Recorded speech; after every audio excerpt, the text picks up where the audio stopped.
Hello everyone, स्वागत है आप सबका आज की न्यूज़पेपर एनालिसिस में। इस चैनल पे मैं आप सबके लिए इम्पॉर्टेंट न्यूज़ का एनालिसिस करती हूँ, स्पेशली इंडियन एक्सप्रेस से ली गई, पीआईबी एंड अदर सोर्सेज से ली गई जो इम्पॉर्टेंट न्यूज़ है वो यहाँ पे डिस्कस करके मैं आपको यूटिलाइजेशन बताती हूँ कि आप इस न्यूज़ को कैसे अपने जीएस पेपर्स में, कैसे UPSC and other state PCS exams के लिए यूज़ कर सकते हैं। स्टार्ट करते हैं आज का लेक्चर। मोटिवेशनल कोट क्या है? Success is the sum of small efforts repeated day in and day out. यानी कि आप जो अपने दिन भर में स्मॉल एफर्ट्स लगाते हैं वही कॉन्स्टिट्यूट करती है सक्सेस। ठीक है, सक्सेस डिपेंडेंट होती है आप कितने छोटे छोटे आप स्टेप्स लेते हैं डेली कंसिस्टेंसी के साथ। ठीक है, वो लेक्चर स्टार्ट करते हैं। देख लेते हैं पहले इंडेक्स। जीएस पेपर 2 हेल्थ के लिए इंपॉर्टेंट है, पेज नंबर 6 पे मिलेगा measles virus. Next is custodial death. Custodial death पे क्वेश्चन आता भी है एंड ये काफ़ी न्यूज़ में भी रहता है। ठीक है, पेज नंबर 13 में मिलेगा GS paper 2 human rights, police and state subject के लिए या टॉपिक के लिए इम्पॉर्टेंट है। नेक्स्ट ये एडिटोरियल है, कॉन्ट्रीब्यूशन ऑफ स्वामीनाथन। स्वामीनाथन की डेथ हो गई है कल। ठीक है, तो उनका कंट्रीब्यूशन पे एक एंड ग्रीन रेवोल्यूशन पे एक एडिटोरियल आया है, वो डिस्कस करेंगे।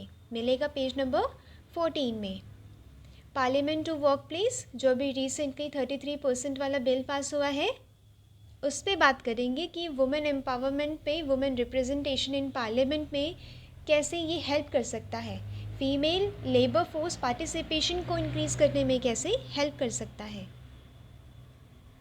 ठीक है, स्टार्ट करते हैं आज की पहली न्यूज़ से। फ्रॉम 6 to 543 यहाँ पे मीज़ल्स वायरस की बात की जा रही है। ठीक है, मीज़ल्स के केसेस बढ़ गए थे 2022 में, क्योंकि कोविड के दौरान क्या हुआ था, सर्वेलेंस मीज़ल्स वायरस की कम हो गई थी। जो डॉक्टर्स थे, जो हेल्थ एक्सपर्ट्स थे, उन्होंने, जो रिसर्चर्स भी थे, उन्होंने सब ने फोकस कर दिया कोविड-19 पे, जिस वजह से मीज़ल्स वायरस में ज़्यादा इजाफा देखा गया। ठीक है, 543 केसेस मिले थे 2022 में दिल्ली में। ठीक है, ये 8 deaths were reported due to viral infection.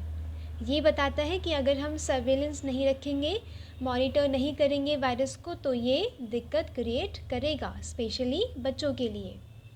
ये ऐसा दिखता है कुछ measles virus. It is a highly contagious disease, viral disease है। ठीक है, ये बहुत ही एक one of the leading cause है of death among young children globally. Morbilli virus में इस फैमिली में इसे कैटेगराइज किया गया है, क्लासिफाई किया गया है। ठीक है, ये डेंजरस होता है जिन बच्चों को अच्छे से पोषक तत्व नहीं मिलते, जो इकोनॉमिकली वीकर बैकग्राउंड से आते हैं बच्चे, उन लोगों को ये बहुत हार्म करता है। उन लोगों को, वो लोग ज़्यादा वुलनरेबल होते हैं इसमें, मैल नरिश्ड बच्चे, कुपोषित बच्चे। It can cause serious complications including blindness, encephalitis, severe diarrhea, ear infection, pneumonia। यही सारी दिक्कतें इससे हो सकती है और ये डेथ भी कॉज कर सकता है। ठीक है, इसका मतलब हमें जीएस पेपर 2 में अगर कोई क्वेश्चन आता है मीज़ल्स से या बच्चों की हेल्थ से रिलेटेड, तो आप क्या लिखेंगे कि अपनी कम्युनिटी हेल्थ केयर सेंटर से, जो बिल्कुल टॉप हेल्थ इंस्टीट्यूशंस हैं, उन सबको मिलजुल के काम करना पड़ेगा मीज़ल्स वायरस के इरेडिकेशन में, क्योंकि ये अभी भी हमारी कंट्री से इरेडिकेट नहीं हुआ है। इसका एक साथी है, कौन है? Rubella virus. इसे जर्मन मीज़ल्स भी कहते हैं। ये भी कंटेजियस होता है, माइल्ड वायरल इन्फेक्शन लेके आता है चिल्ड्रन में और यंग एडल्ट में। ठीक है, ये कॉज किया जाता है रूबेला वायरस के द्वारा, which is an enveloped single stranded RNA virus. इसमें अगर प्रेग्नेंट लेडीज़ को, प्रेग्नेंट वुमेन को हो जाता है, तो जो उनका जो फोटस होता है उसमें कोजेनिटल रूबेला सिंड्रोम हो जाता है, जो ठीक नहीं हो सकता। वो एक बर्थ डिफेक्ट है जो ठीक नहीं हो सकता, कोजेनिटल rubella syndrome.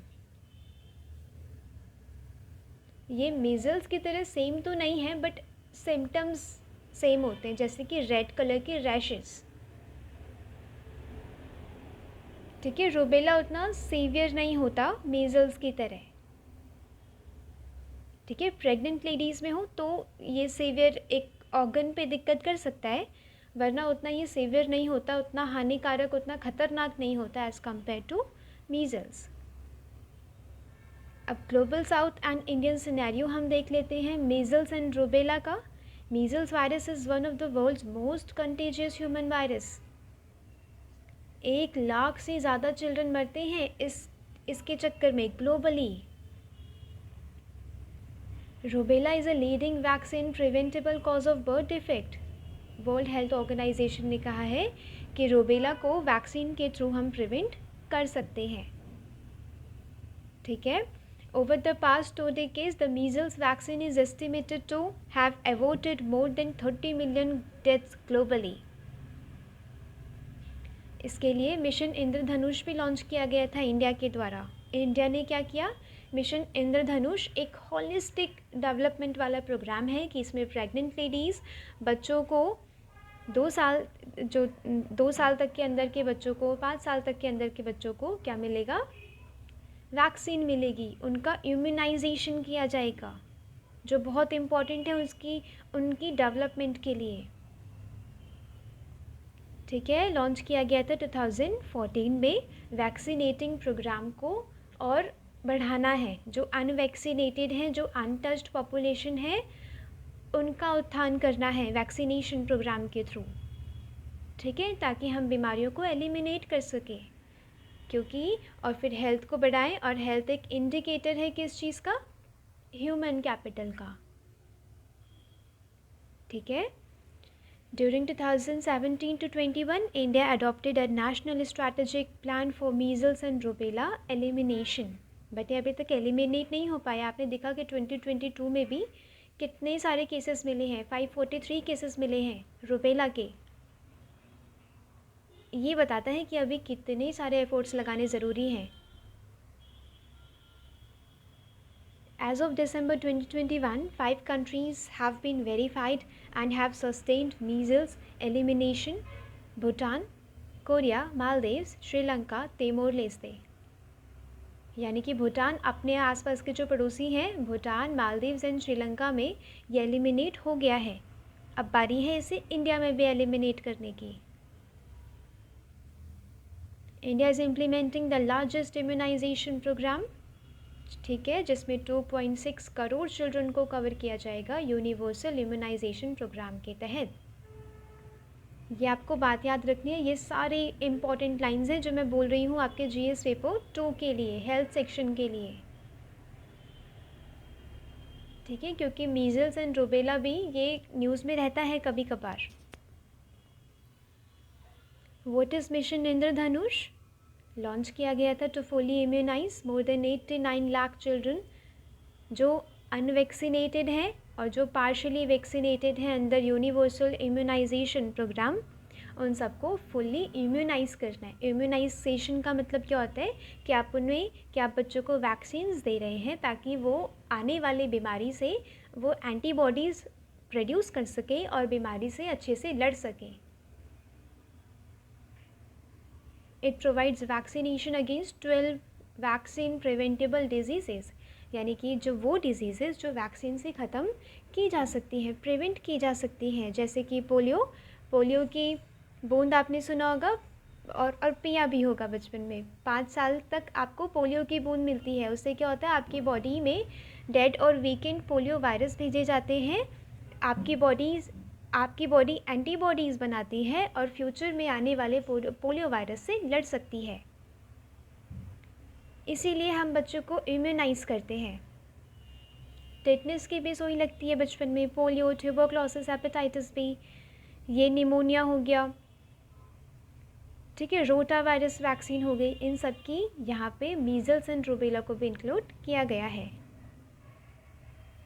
Mission Indradhanush has also identified as one of the flagship scheme under Gram Swaraj Abhiyan and extended Gram Swaraj Abhiyan। आपको ये लिखना है कि ये फ्लैगशिप स्कीम है और ये कितनी ज़रूरी है, इसका अच्छे से इम्प्लीमेंटेशन, फुली इम्यूनाइज़ करना बच्चों को कितना ज़रूरी है। क्योंकि ह्यूमन कैपिटल हमारी जनरेशन ही है, अभी आने वाली जनरेशन भी है। ठीक है, तो हमें ये एफर्ट लगाना होगा अपनी तरफ से कि वो बिल्कुल हेल्दी हो और देश के विकास में अपना योगदान दे सकें। ऐसे करना होता है आपको न्यूज़ का एनालिसिस। ठीक है, आपने कोई चीज़ देखी तो उसे छोड़ के नहीं चल देना, आपको वो एनालाइज करना है कि ये मेरे prelims, mains and interview point of view से कैसे इम्पॉर्टेंट है। नेक्स्ट इम्पॉर्टेंट, ये GS paper 2 human rights, police and state से रिलेटेड है। Matter of great concern, Gujarat law panel flags custodial death. Custodial death Gujarat में सबसे ज़्यादा होती है, ये मिनिस्ट्री ऑफ होम अफेयर्स ने भी पॉइंट आउट किया था। तो यहाँ पे इम्पॉर्टेंट हो जाता है कस्टोडियल डेथ को समझना, क्योंकि ये इससे इंटरव्यू के लिए बहुत बढ़िया क्वेश्चन प्रिपेयर हो सकता है। ठीक है, यहाँ पे पैनल बिठाई गई है, इन्होंने कुछ रिकमेंडेशन दी है। ये रिकमेंडेशन नोट करना बहुत ज़रूरी है। ठीक है, क्योंकि पैनल है, उसमें भी कुछ लॉ मेंबर्स होंगे, कुछ आईएएस ऑफिसर्स होंगे, उनका दिमाग, उनके जो रिकमेंडेशन है वो यहाँ पे ज़रूरी हो जाती है। ठीक है, पहले देख लेते हैं कस्टोडियल डेथ। आपने देखा होगा फिल्म वगैरह में क्या होता है कि मतलब कस्टोडियल वायलेंस बहुत होता है, 4-5 पुलिस वाले मिलके या एक ही पुलिस वाला बहुत पीटते हैं जो कस्टडी में होते हैं।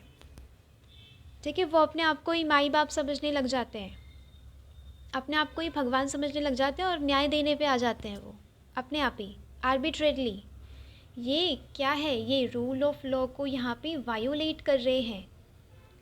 ठीक है, रूल ऑफ लॉ, इससे काफ़ी क्वेश्चन बनता है प्रीलिम्स में। आर्टिकल 14। ठीक है, रूल ऑफ लॉ क्या है, सिर्फ लॉ चार्ज करेगा, लॉ सज़ा देगा, आप लोग नहीं। ठीक है, कानून को अपने हाथ में, पुलिस वाले ही अपने हाथ में कानून को लेते हैं। ठीक है, तो यही कि अपनी मनमर्जियाँ जब पुलिस वाले चलाते हैं तो इससे कस्टोडियल डेथ, कस्टोडियल वायलेंस के केसेस ज़्यादा देखने को मिलते हैं। मिनिस्ट्री ऑफ होम अफेयर्स ने क्या कहा है कि लास्ट 5 ईयर्स में सबसे ज़्यादा कस्टोडियल डेथ गुजरात में रिपोर्ट की गई है, कम से कम 80 के करीब। कस्टोडियल डेथ वो डेथ होती है जो पर्सन कस्टडी में हो, उसके साथ जो वायलेंस होता है, ठीक है, उस दौरान उसकी डेथ हो जाती है। एक्सेसिव फोर्स, आपने वो सुना होगा, टॉर्चर किया जाता है बहुत, 3rd डिग्री टॉर्चर किया जाता है, राइट। यही होता है कस्टोडियल वायलेंस कि कानून नहीं सज़ा दे रहा है उसे, ये लोग सज़ा दे रहे हैं। ठीक है, according to the law commission of India, the crime by a public servant against a arrested और detained person who is in custody amounts to custodial violence. ठीक है, कस्टडी में जिन पर्सन के साथ वायलेंस होता है उसे कहा जाता है कस्टोडियल वायलेंस। पॉसिबल रीजंस क्या है, absence of strong legislation, anti torture legislation नहीं है। कम से कम ये पता चले कि हाँ, जिन पुलिस वालों ने उसे टॉर्चर किया है या मतलब वायलेंस किया है उसके साथ, उन्हें तो सज़ा मिले कम से कम, राइट। इसके लिए एक कानून होना ज़रूरी है कि एंटी टॉर्चर लेजिस्लेशन हो, ताकि क्रिमिनलाइज कर सके हम कस्टोडियल वायलेंस को और पुलिस वाले अपने आप को माई बाप ना समझे। इंस्टीट्यूशनल चैलेंज क्या है, the entire prison is inherently opaque, less room to transparency. ठीक है, बहुत ही ओपेक प्रोसेस है, एक सेल में रख दिया जाता है वो जो पर्सन है, ठीक है, प्रिजन में एंड कस्टडी में रख दिया जाता है।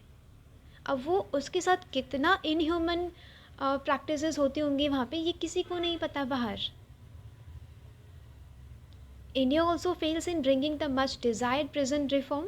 प्रिजन रिफॉर्म उतनी नहीं है जिसमें हम उनके ह्यूमन राइट्स को प्रोटेक्ट कर सकें। Prison continue to be affected by poor condition, overcrowding, acute manpower shortage, minimal safety। ठीक है, यही सारी प्रॉब्लम्स आप दिखाएंगे जब आप आंसर लिखेंगे या आप इंटरव्यू में अपना ओपिनियन प्रेजेंट करेंगे कि हमें प्रिजन रिफॉर्म चाहिए, हमें एंटी टॉर्चर लेजिस्लेशन चाहिए, तभी हम गुजरात में जो सबसे हाईएस्ट केसेस हैं उसे हम रिड्यूस कर सकते हैं। या बिल्कुल ख़त्म कर देना चाहिए हमें कस्टोडियल वायलेंस, क्योंकि यहाँ पे कानून है सज़ा देने के लिए। Excessive force including torture to target marginalised communities, वो अपना अलग ही, जो पुलिस वाले हैं वो कम्युनलिज्म दिखाने लग जाते हैं। ठीक है, जब एनकाउंटर्स होते हैं उसमें भी ये देखा जाता है कि आप किसी पर्सन को, जब वो कस्टडी में था, तो आप कैसे उसे मार सकते हैं। ठीक है, यहाँ पे मार्जिनलाइज्ड कम्युनिटीज़ को भी टारगेट किया जाता है, उनका अलग ही वहाँ पे कम्युनलिज्म एंड कास्टिज्म चलता है। And control people participating in movements or propagating ideologies which is state perceives as opposed to its stature। ठीक है, वहाँ पे अपनी ही आइडियोलॉजीज़ वो लोग प्रोपोगेट करने लग जाते हैं। लेंदी जुडिशियल प्रोसेस है, 7 साल बाद यहाँ पे सज़ा मिलती है। कितना लेंदी मतलब प्रोसेस है जुडिशियल प्रोसेस। ठीक है, अब यहाँ पे पुअर एंड वुल्नरेबल के लिए भी न्याय जल्दी नहीं मिल पाता। इंटरनेशनल स्टैंडर्ड्स की आज्ञा का पालन, आज्ञा और जो उनकी जो गाइडलाइंस होती हैं उसे एडर नहीं किया जा रहा है, उसे माना नहीं जा रहा है। Although India has sign United Nation convention against torture, ratification अभी भी बाकी है। ठीक है, सिर्फ साइन किया है। रैटिफिकेशन का मतलब क्या होता है कि हमने वहाँ पे इंटरनेशनल फोरम्स में जाके हमने वो साइन कर दिया, बट रैटिफिकेशन का मतलब होता है कि हम एक कानून लेके आए अपनी कंट्री में। ठीक है, हमारे यहाँ पे तो एंटी टॉर्चर लॉ है ही नहीं। ठीक है, कमिटमेंट्स को फुलफिल करना होता है रैटिफिकेशन। हमारी कंट्री में भी कानून आए और अच्छे से इम्प्लीमेंट हो। मेडिकल नेगलेक्ट, प्रिजन की ये दिक्कत है कि वहाँ पे मेडिकल अटेंशन नहीं मिलता। सुसाइड भी वहाँ पे देखे जाते हैं। Poor training and lack of accountability. ठीक है, ऑफिशियल्स अपनी ही मनमर्जी चलाते रहते हैं। वो अकाउंटेबल अपने आप को ऐसे समझते हैं कि वो किसी के प्रति अकाउंटेबल है ही नहीं, आंसरेबल है ही नहीं। इनएडुकेटेड एंड सब standard condition in detention centre. ठीक है, बिल्कुल इनह्यूमन कंडीशन होती है वहाँ की। underlying health condition or pre-existing medical condition that are not adequately addressed or treated while in custody। ठीक है, प्री एग्जिस्टिंग मेडिकल कंडीशंस होती है ना, उसको भी हमें ठीक करवाना होता है, क्योंकि हमें ह्यूमनली ट्रीट करना है। क्योंकि कानून, वो सज़ा देने के लिए कानून है, हम नहीं है कि हम उसे इनह्यूमन ट्रीट करेंगे, टॉर्चर करेंगे तो सज़ा हो जाएगी उसके लिए। नो, एक सिविलाइज्ड स्टेट में जो लॉ होता है ना, वही सबसे ज़्यादा इम्पॉर्टेंट होता है। कस्टडी के रिगार्डिंग क्या प्रोविजंस है कॉन्स्टिट्यूशन में, ये इंपॉर्टेंट है। Article 21, no person shall be deprived of his life and personal liberty except according to the procedure established by law. ये भी यही कह रहा है आर्टिकल 21 कि कानून अगर नहीं कहता तो किसी भी पर्सन से उसकी लाइफ एंड पर्सनल लिबर्टी को नहीं छीना जा सकता। ठीक है, protection from torture is a fundamental right. ये आर्टिकल 21 राइट टू लाइफ के अंदर है। ठीक है, टॉर्चर से खुद को प्रोटेक्ट करना ही हमारा फंडामेंटल राइट है। स्टेट किसी भी प्रकार का टॉर्चर नहीं करेगा जब तक लॉ कोई प्रिस्क्राइब नहीं करता, तब तक। आर्टिकल 22 क्या कहता है, provides protection against arrest and detention in certain cases. ये भी इससे एक जुड़ा हुआ आर्टिकल है। Right to counsel is also a fundamental right. Right to counsel का मतलब क्या होता है, वहाँ पे एक लीगल ऑफिसर हो उसका केस हैंडल करने के लिए। ये भी एक फंडामेंटल राइट है under article 22(1) of the Indian constitution. State government का क्या रोल है, क्योंकि पुलिस एंड पब्लिक ऑर्डर चला गया स्टेट सब्जेक्ट में, 7th शेड्यूल स्टेट सब्जेक्ट में। अब सेंटर उसमें उतना तो नहीं कर सकता, तो ये रिस्पॉन्सिबिलिटी बन जाती है स्टेट की कि वो टॉर्चर वगैरह से, custodial death, custodial violence, custodial rape, इन सब से बचाए पर्सन को जो कस्टडी में है. It is primarily the responsibility of the state government concern to ensure the protection of human rights. Central government का क्या रोल हो जाता है? एंटी टॉर्चर जो हमने वहाँ पे साइन किया है उसे यहाँ पे रैटिफाई करना है. ह्यूमन राइट्स एक्ट, जो protection of human rights act है ना, जो इनेक्ट किया गया है, उसे हमें टाइम टू टाइम उसे एडवाइजरीज उसकी भेजनी है, गाइडलाइंस भेजनी है, टाइम टू टाइम उसमें अपडेशन चाहिए. National human rights commission, state human rights commission को भी इस्टेब्लिश किया गया है, जो क्या करते हैं, टाइम टू टाइम वो प्रिजन वगैरह का ब्यौरा लेते हैं. ठीक है, दौरा करते हैं वहाँ पे प्रिजन में और देखते हैं कि क्या कोई इनह्यूमन टॉर्चर तो नहीं हो रहा है. उनकी फ़िज़िकल मेंटल कंडीशंस देखते हैं वो लोग, कि कोई पब्लिक सर्वेंट कहीं कोई वायलेंस तो नहीं कर रहा है उनके साथ, ह्यूमन राइट का वायोलेशन तो नहीं कर रहा है, उल्लंघन तो नहीं कर रहा है मानव अधिकारों का. ये चीज़ देखते हैं वो लोग. ठीक है, तो इसमें स्टेट गवर्नमेंट, सेंट्रल गवर्नमेंट, हमें इंटरनेशनल स्टैंडर्ड्स पे चलना है. ठीक है, और पुलिस में भी ये एक डर पैदा करना होगा कि आप ऐसे कस्टडी में रह के किसी को रख के आप उस पर टॉर्चर नहीं कर सकते. आप ऐसा नहीं है कि आप कानून के रखवाले हैं तो बिल्कुल बचे हुए हैं कानून से. नो. वे फॉरवर्ड क्या है? Ensuring strict adherence to human rights and regulation, including the prevention of torture and cruel, inhuman, degrading treatment or punishment. इन सब से बचा के रखना होगा. जो ह्यूमन राइट्स लॉज हैं उनको हमें अच्छे से मानना होगा, इम्प्लीमेंट करना होगा. हमें ट्रेनिंग देनी होगी लॉ एनफोर्समेंट ऑफिशियल्स को, ताकि वो लोग प्रॉपर यूज़ करें फोर्स का और non lethal methods of controlling suspect. ठीक है, जो उन्हें पावर दी गई है ना, उस तक ही वो लोग सीमित रहें, अपनी दी गई पावर्स का उल्लंघन ना करें.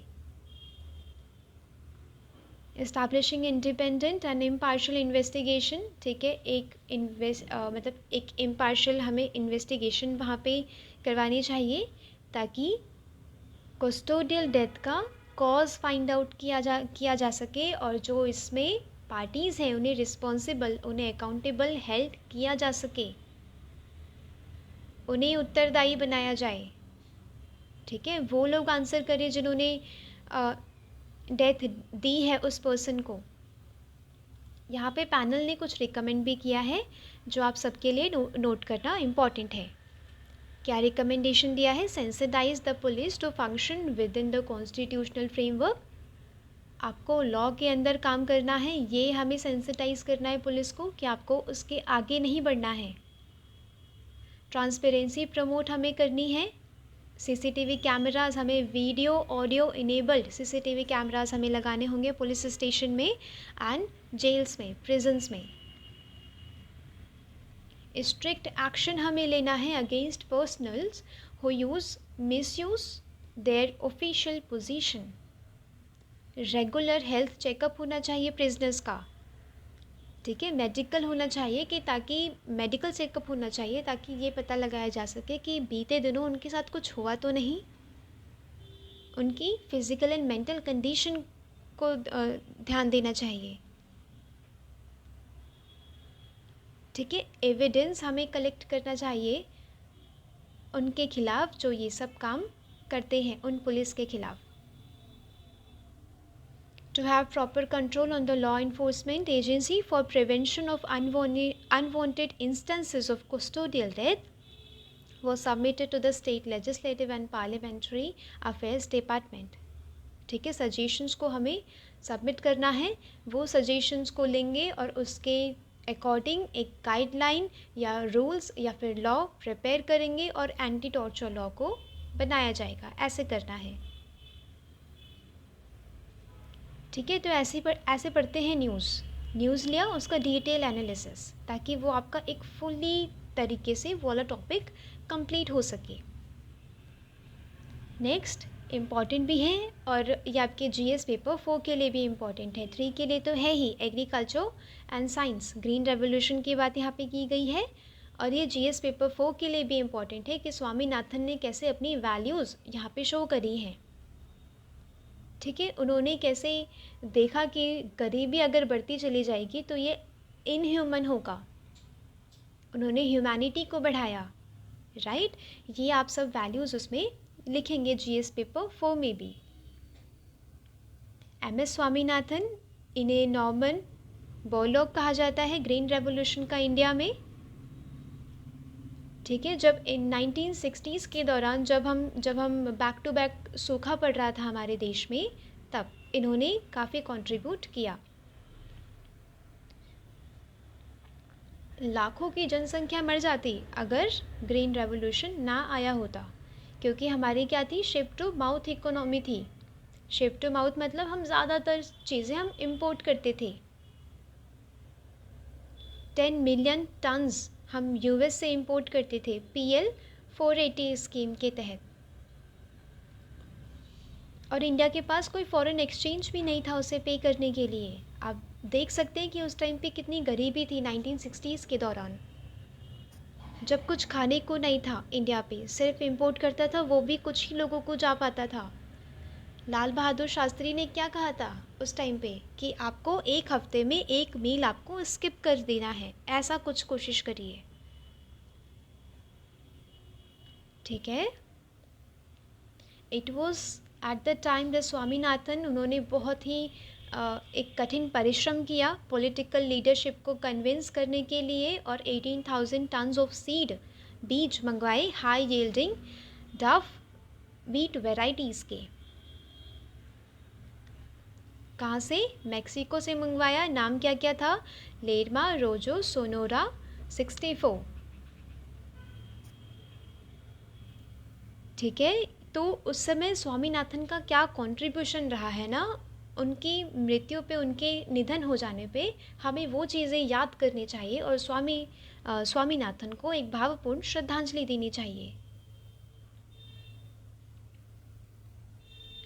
हो could believe that one day, यानी कि जब इंडिया इतना कुछ इंपोर्ट कर रहा था, सिर्फ इंपोर्ट कर पा रहा था, प्रोड्यूस नहीं कर पा रहा था उतना, क्योंकि हमारे यहाँ पे जनसंख्या बहुत ज़्यादा थी उस टाइम पे भी, और गरीबी भी थी।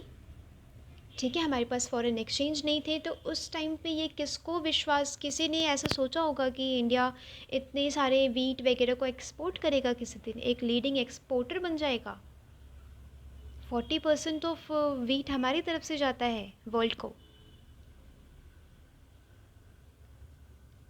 ठीक है, तो अब ये अब होने लग गया है कि 85 मिलियन ऑफ टन्स हम सीरियल्स हम देने लग गए, ग्लोबल फूड सिक्योरिटी में अपना कंट्रीब्यूट करने लग गए, योगदान। उस टाइम ये किसी ने नहीं सोचा था, राइट।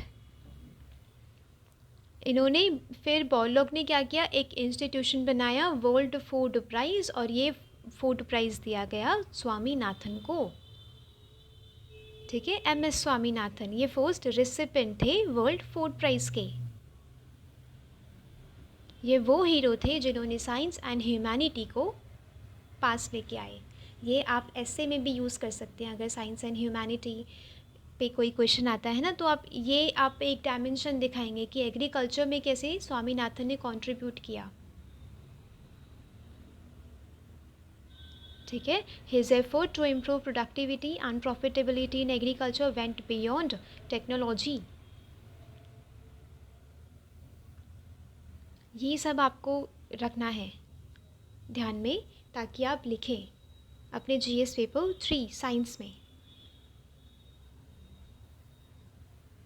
ठीक है, नेक्स्ट इम्पॉर्टेंट है पार्लियामेंट टू वर्क प्लेस, जो 33% रिजर्वेशन देने की बात की गई थी, उसमें ये बोला गया था कि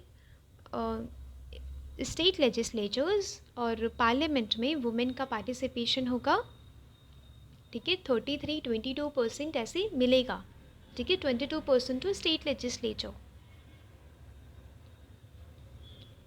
क्योंकि इलेक्शन कमीशन ने क्या एक डाटा दिया था जिसके अकॉर्डिंग सिर्फ 10.5% वुमेन पार्लियामेंटेरियंस थी, ठीक है, 2021 में। ये नेपाल, साउथ जो सहारन अफ्रीकन कंट्रीज़ हैं, पाकिस्तान से भी कम था ये, तो पाकिस्तान तक में 20% है।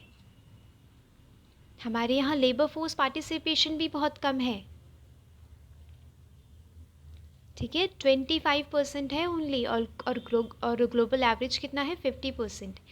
ये इम्पॉर्टेंट हो जाता है जब आप कंपेयर करते हैं ना कि देखिए इंडिया की पोजीशन ये है अभी, बल्कि आसपास के जो नेबरिंग कंट्रीज़ है, स्पेशली चाइना, पाकिस्तान, आप इन सबको शो करेंगे कि उनसे भी इंडिया पीछे है। फिर आप दिखाएंगे लेबर फोर्स पार्टिसिपेशन, ये आपके जीएस पेपर 1 के लिए भी इम्पॉर्टेंट है, ठीक है, कि लेबर फोर्स पार्टिसिपेशन में कितना है और वर्ल्ड का कितना है, आप ये भी दिखाएंगे। क्योंकि आप कंपैरेटिवली अगर आप डाटा देते हैं ना, तो वो ज़्यादा मार्क्स गेन करवाने में हेल्प करता है आपकी, ठीक है, जब आप कंपेयर करते हैं। सबसे पहले तो कुछ स्टेप्स हैं, हमें वो फैक्टर्स पता लगाने होंगे कि किस वजह से वुमेन की पार्टिसिपेशन पॉलिटिक्स में एंड लेबर फोर्स पार्टिसिपेशन इतना कम क्यों है। Gender division of labour with in the house hold, women के पास एक डिसप्रोपोर्शनेटली हाई बर्डन है डोमेस्टिक काम का, वो डोमेस्टिक काम ही करती रह जाती है, उसके पास कोई टाइम नहीं होता कि वो अपने एस्पिरेशंस को फुलफ़िल कर पाए। Social norms that emphasise marriage पे ज़्यादा फोकस रहता है, लड़की 20 साल की हुई नहीं कि मैरिज, पहले तो, अब तो फिर भी 20 साल हो गया है, पहले 17-18 में ही लोग शादी वादी करने की बात करने लग जाते थे। करियर पे फोकस नहीं किया जाता। लैक ऑफ सेफ्टी है कहाँ, ना घर में, ना बाहर, ना पब्लिक एरियाज़ में सेफ्टी है। Absence of reliable and safe public transport infrastructure, जो रिस्ट्रिक्ट करता है वुमेन की फ़िज़िकल मोबिलिटी को, जिस वजह से वुमेन ना जॉब कर पाती हैं, ना अपना लेबर फोर्स पार्टिसिपेशन बढ़ा पाती हैं। अब एग्रीकल्चर में उनका पार्टिसिपेशन था सबसे ज़्यादा, ठीक है, कि सबसे ज़्यादा एग्रीकल्चर में वुमेन लगी थी। अब जब से टेक्नोलॉजी आई है उसने भी वुमेन को ऐसे बिल्कुल पुश कर दिया है बाहर, एग्रीकल्चर सेक्टर से भी,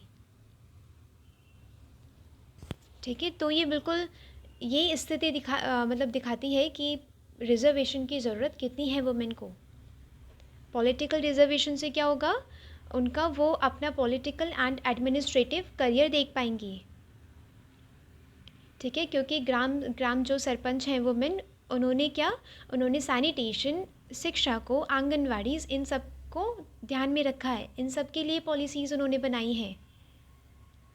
ये एविडेंस कहता है कि जब वुमेन लीडरशिप होती है तो बहुत कुछ सुधरता है, स्पेशली शिक्षा के क्षेत्र में, हेल्थ के वो क्षेत्र में, ठीक है, सैनिटेशन, इन सब में सुधरती हैं चीज़ें, ठीक है। इससे क्या होगा, अर्बन लीडरशिप भी आएगी, तो अर्बन में जेंडर सेंट्रिक पॉलिसीज़ बन पाएंगी, वुमेन सेंट्रिक हो पाएंगी चीज़ें, ठीक है, कि वुमेन की सेफ्टी पे, उनकी मोबिलिटी पे ध्यान दिया जाएगा, वुमेन सेफ रहें, ठीक है। जेंडर लेंस से वुमेन के अर्बन के इंफ्रास्ट्रक्चर को देख पाएंगी, उससे वो बिल्ड कर पाएंगी, ठीक है। वुमेन अगर गांव की वुमेन भी अगर ऐसे बाहर जाएंगी, एम्पावर होंगी, अपने पॉलिटिकल एंड एडमिनिस्ट्रेटिव फील्ड को देखेंगी, तो ये यंग गर्ल्स के लिए एस्पिरेशन होगी, राइट, वो लोग भी परस्यू करेंगे अपना करियर। पेरेंट्स हैं वो भी गर्ल चाइल्ड में इन्वेस्ट करेंगे, क्योंकि अब पॉलिसी मेकर्स बन के जा रही हैं, पॉलिटिकल लीडर्स बन के जा रही हैं, तो वो उतनी बड़ी लायबिलिटी नहीं बन के रह जाएंगी, राइट। उनकी एजुकेशन में, स्किल्स में, हेल्थ में पेरेंट्स भी इन्वेस्ट करेंगे।